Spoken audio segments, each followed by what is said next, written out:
பத்திரிகையாளர் விஜயன் அவர்கள் வந்து அந்த குதிரை பேரம் அந்த வழக்கில் வந்து சம்மந்தப்படுத்தி ஒரு சம்மன் வந்து அவர்கிட்ட கொடுத்துருக்காங்க. கொடுத்து திருவல்லிக்கேணி காவல் நிலையத்துக்கு வந்து அழைத்து விசாரணை செய்யப்பட்டிருக்கிறார். இது குறித்து இதில் என்ன நடந்துச்சுன்றதை நான் சொல்கிறேன். திருநாவுக்கரசு அரெஸ்ட் ஆகிறதுக்கு 1 மாதம் முன்னாடியே இந்த கான்ஸ்பிரசி ஓடிக்கிட்டு இருக்கு.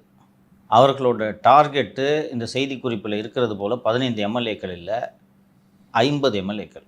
அண்ட் அனௌன்ஸ்மெண்ட் வந்து ஓப்பன் அனௌன்ஸ்மெண்ட்டு.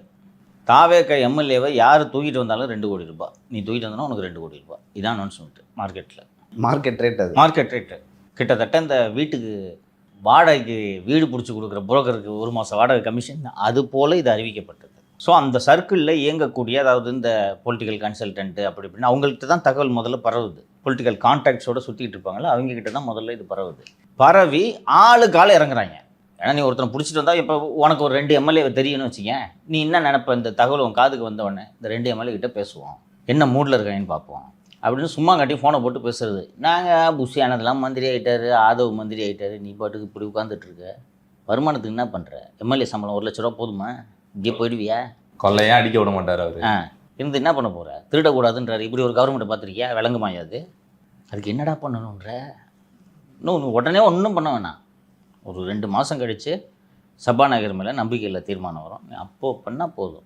இப்போ அட்வான்ஸ் இப்போ 2 கோடி கையில் உடனே வாங்கிக்க, அடுத்த வாரம் ஒரு 8 கோடி தரேன், வாக்கெடுப்பு நடக்கும்போது ஒரு 20 கோடி. இதில் இந்த ஊத்தங்கரை எம்எல்ஏ இளையராஜாவை தவிர மீதம் உள்ளவர்கள் தொடர்பு கொண்ட அத்தனை பேரும் கமுக்கமாக இருந்திருக்காங்க. பணம் வாங்கிட்டாங்களா? நிறைய பேர் என்ன சொல்கிறாங்க, சிலர் வாங்கியிருக்காங்க. டாக்ஸ் அட்வான்ஸ் ஸ்டேஜில் இருக்கும்போது உடச்சி விட்டுட்டாங்க. இப்போ இதில் விஜயனோட ரோல் என்னன்னு பார்க்கணும். விஜயனும் திருநாவுக்கரசும் தொடர்பில் இருந்திருக்கிறார்கள். நீயும் நானும் கூட பல பொலிட்டிஷியன்ஸ் கிட்ட பேசுவோம். நமது உறவு தகவல் கேட்பதற்காக இருக்கும், ஓகேவா? தகவலை கேட்டு அதை நியூஸாக பிரேக் பண்ணணும், இதுதான் ஜேர்னலிஸ்டோட வேலை, ரைட்டா? இந்த திருநாவுக்கரசுக்கு விஜயன் பல வாய்ஸ் நோட் அனுப்பிச்சிருக்கார். வெறும் சேட்டு மட்டும் இல்லை, வாய்ஸ் நோட்டு. அண்ட் எவ்வளோ தர்றாங்களாம் ஒரு எம்எல்ஏவுக்கு? இது போல் பல உரையாடல்கள், வாட்ஸ்அப்பில், ஐமெசேஜில் பல உரையாடல்கள். உனக்கு அந்த கான்வர்சேஷனை படிக்கும்போதே உனக்கு ஒரு ஐடியா கிடைக்கும்ல, இது நியூஸுக்கான க்யூரியாசிட்டியா இல்லை இந்த கான்ஸ்பிரசியில் பங்கெடுக்கிறதுக்கான ஆர்வமா என்று.